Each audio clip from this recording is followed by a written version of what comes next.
Hey everybody, this is Jeff Underwood, your certified bourbon steward, here to continue our conversation on collecting whiskey and how to maintain your bottles. We've been talking about this, and where I left you off was if you have less than half a bottle of whiskey left, you need to go ahead and finish it within the next 6 months because it's going to oxidize.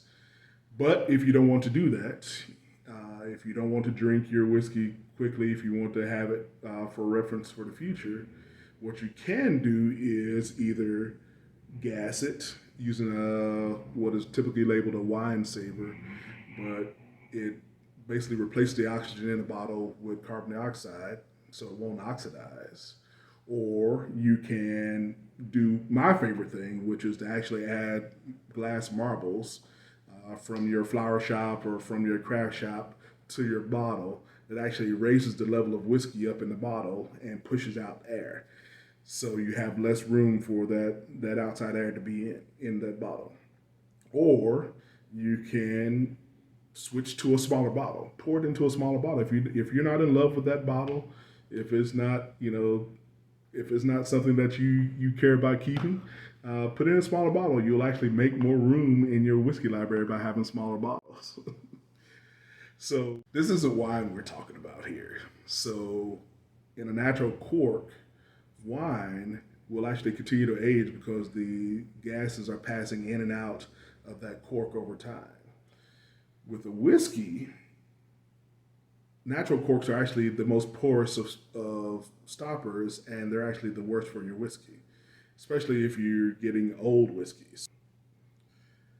Now, true, normally the cork does have a wooden or metal stopper on it most of the time. It's glued on, so oxygen can't pass in and out of it very well. But actually, synthetic stoppers are even better. Synthetic cork is even better. But if you are really going to sit your whiskey for a while, the best topper is a screw top. So if you want a airtight bottle, if you want a bottle that's going to be exactly like that producer intended it to be years and years down the road, get you a screw top. So normally that's relegated to the bottom shelf whiskeys. But I'm glad more and more distillers are actually using this on even their premium brands because it's actually going to preserve what that whiskey is supposed to taste like down the road. So when I grab a bottle with a screw top on it, I have the highest confidence that that bottle is going to taste like what it tasted like when I first cracked it open, most likely. So I hope you learned a little bit something today.